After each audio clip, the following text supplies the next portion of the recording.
주님안에서 승리하는 복된 하루가 되시기를 간절히 축원을 드립니다. 혹시 여러분들 연예인들 좋아하시는 연예인들 있으십니까?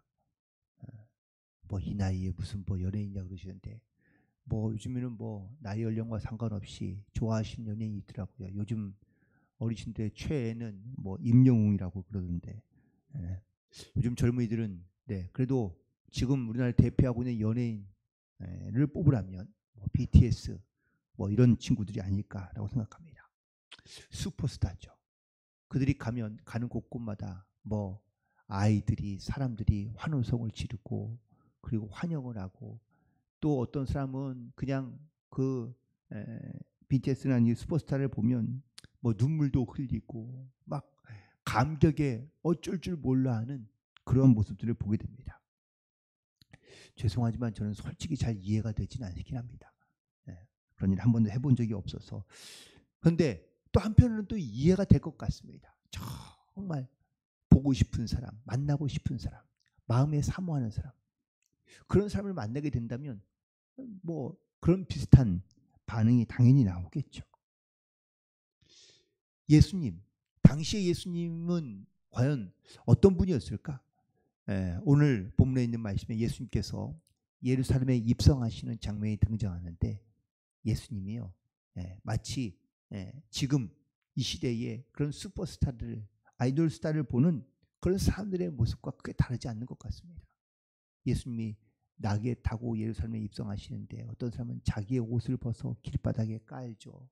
나뭇가지를 꺾어와서 길바닥에 깔으며 예수님을 향하여 소리 지르며 찬양합니다. 다윗의 자손이요 호산나 찬송하리로다. 여러분들 이 광경과 이 모습을 여러분들 한번 상상해서 보신다면 뭐 그냥 이거는 일반적인 그런 사람을 영접하는 것이 아니라 그 시대의 왕이나 아니면 전쟁에서 승리하고 돌아오는 개선장군을 영접하고 있는 그런 슈퍼스타와 같은 그런 모습의 환영을 보여주고 있는 것이죠. 아주 열렬히 환영하고 있는 모습입니다. 이 일로 말미암아 예루살렘에 큰 소동이 일어났다라고 말씀하고 있습니다. 그런데 이 소식을 보고 혹은 이 모습을 보게 된 다른 사람들이 묻습니다. 아니 저 사람이 도대체 누구냐?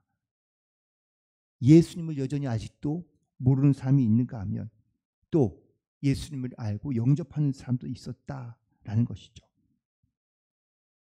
아마 이러한 모습을 보며 많은 사람들이 더 없는 기쁨과 또한 즐거움과 행복감을 느끼고 또한 흥분된 상태로 예수님을 영접하고 있는 것을 보게 됩니다. 자, 그렇다면 더 중요한 것은 이렇듯 환호하고 흥분되어 있고 또한 어떤 메시아를 영접하는 다윗의 자손이며 또한 임금을 영접하고 있는 이런 슈퍼스타를 영접하고 있는 사람들의 모습과는 달리 예수님은 어떠한 상태였을까? 예수님도 예루살렘에 입성하시면서 흥분되고 뭔가 조금 즐거운 마음으로 과연 예수님께서도 이 예루살렘 성에 입성하고 계시느냐? 아니요.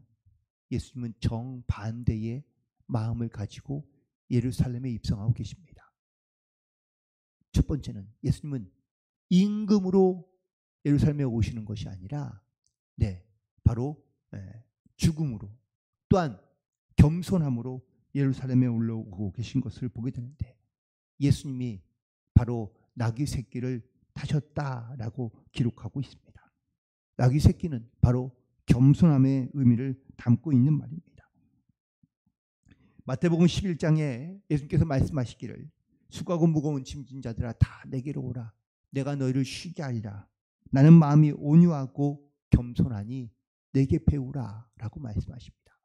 예수님은 자기를 가리켜 겸손하다라고 말씀하십니다. 우리가 예수님을 믿고 따르며 우리가 어떤 예수님을 닮아야 될 모습이 있다면 바로 이 예수님께서 주시는 겸손함의 모습인 줄로 믿습니다. 사도 바울도 그래서 빌립보서 2장에서 말하기를 이 마음을 품으라 곧 그리스도 예수의 마음이니 예수님의 마음은 많은 사람들 가운데 이렇게 수많은 인파 속에서 환영받고 슈퍼스타처럼 그런 어떤 세상에 빛나고 아름다운 그런 어떠한 존재로서 이 땅 가운데 오시는 것이 아니라 오히려 인자로서 섬기려 왔다라고 말씀해 주십니다.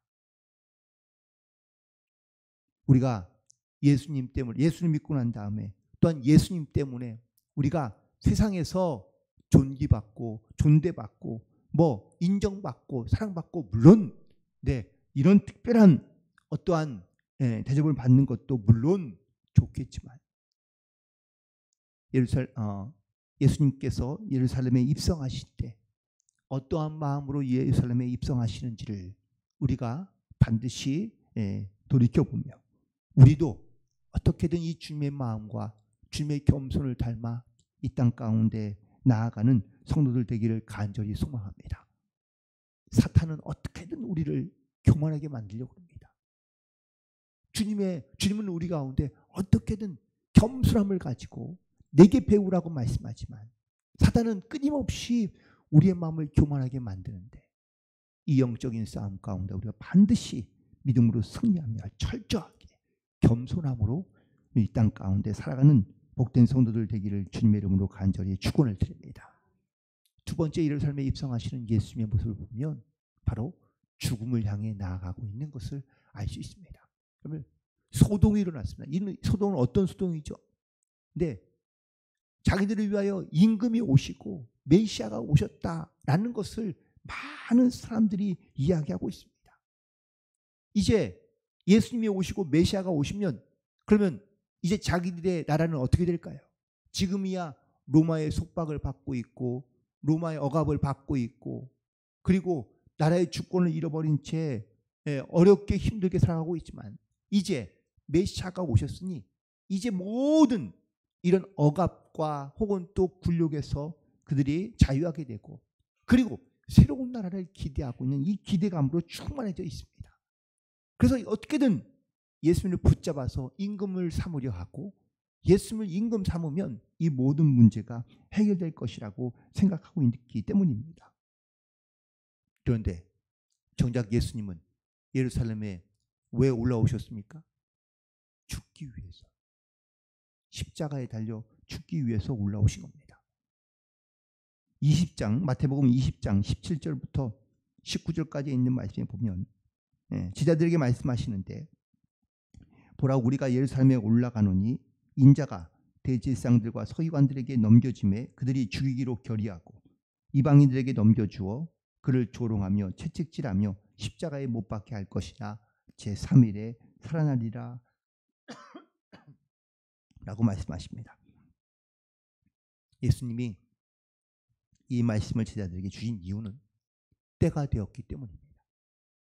이제 예루살렘에 올라갈 때가 되었고 그리고 사람들에게 붙잡혀 그가 조롱과 채찍을 맞고 십자가에 달려 죽을 것을 아시면서 이 예루살렘에 올라오신 것을 말씀하고 있는 겁니다.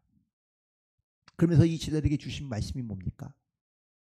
너희 나를 따라오려거든 자기를 부인하고 자기의 십자가를 지고 나를 따르라고 말씀해 주십니다. 그때 베드로가 했던 이야기가 있습니다. 주님, 그러지 마옵소서. 주님은 절대 죽지 않습니다. 주님은 절대 사람들에게 붙잡히지 않을 겁니다. 우리가 지키겠습니다. 라고 이렇게 대답합니다. 이것이 베드로가 예수님께 보여준 사랑의 모습이고 충성의 모습입니다. 하지만 예수님은 이런 베드로를 책망하십니다. 사람의 생각으로 하지 말고 하나님의 뜻이 무엇인지를 깨달아야 한다라고 말씀하고 있는 겁니다. 우리도 나름대로 정말 주님을 위해 최선을 다하고 충성을 다하고 하나님을 사랑하며 또한 하나님의 은혜에 보답하는 삶을 살아가려고 노력합니다. 그런데 우리가 가려 하는 길이 주님이 기뻐하시며 주님이 원하시는 길인가? 라는 것에 대한 영적인 질문과 도전을 우리는 던지지 않을 때가 많습니다. 우리는 그저 내가 아는 방법, 나의 어떤 노력과 나의 어떤 희생과 나의 충성으로 나의 사랑으로 우리가 주님의 이름을 아름답게 빛나게 할 수 있을 거라고 이렇게 생각하지만 주님은 오히려 우리에게 자기를 부인하고 자기의 십자가를 지고 나를 따라오라 라고 말씀하고 있다는 사실입니다. 이것이 바로 우리가 가야 할 길인 줄로 믿습니다. 사람들은 소독하며 예수님을 임금으로 삼고 그리고 예수님을 환영하고 또한 예수님을 사랑하고 있는 것처럼 보이지만 실제로 그들의 마음에는 예수님을 임금 삼아 자기의 삶을, 내 문제를, 내 어려움을 해결하고자 했던 것이 사람들의 마음이었거든요. 우리도 예수를 믿고 또한 내 나름대로 최선과 충성을 다하며 주님을 사랑한다고 고백하지만 우리가 어떠한 마음을 가지고 주님을 사랑하며 또한 주의 일을 감당하고 있는지를 다시 한번 돌이켜볼 수 있기를 간절히 소망합니다. 그래서 예수님께서 이 길을 가실 때에 이것은 단순히 그냥 내가 원해서 혹은 내가 좋아서 하는 것이 아니라 이것이 하나님께서 나에게 주신 사명의 길이기 때문에 이 길을 가고 있다고 말씀하고 있는 겁니다. 예수님이 이 땅 가운데 오실 때에 왜 오셨죠? 자기 백성을 자기의 그 죄에서 구원하기 위하여 이 땅 가운데 오셨다고 마태복음 1장 21절에서 말씀해 주고 있습니다. 예수님의 탄생 그리고 예수님의 죽음이 다 우리의 죄를 위하여 우리를 구원하기 위하여 이 땅 가운데 오셨다는 것을 말씀하고 있는 겁니다. 세례 요한도 예수님께 세례를 베풀면서 이렇게 고백합니다. 보라, 하나님의 어린 양이로다. 세상죄를 지고 가는 하나님의 어린 양이라고 말하고 있습니다. 예수님은 이 땅 가운데 우리의 죄를 대신하여 죽으실 희생제물로 오신 겁니다. 죄로 인해 죽을 수밖에 없고 하나님과 멀어졌던 우리들을 다시 회복하게 하기 위하여 화목제물로 이 땅 가운데 오셨다는 것을 말씀하고 있습니다. 이것이 예수님의 사명이었던 것이고 이 사명을 감당하기 위하여 예루살렘으로 올라오신 겁니다. 그러나 이 사실을 알지 못하는 믿지 못하는 사람들은 여전히 율법과 그리고 또한 자기의 행위로 구원을 얻을 수 있다라고 착각하고 있는 사람들이 있던 것이죠. 그들이 바로 율법사들이고 바리새인들이고 또한 예수를 믿지 않는 유대인들이었습니다.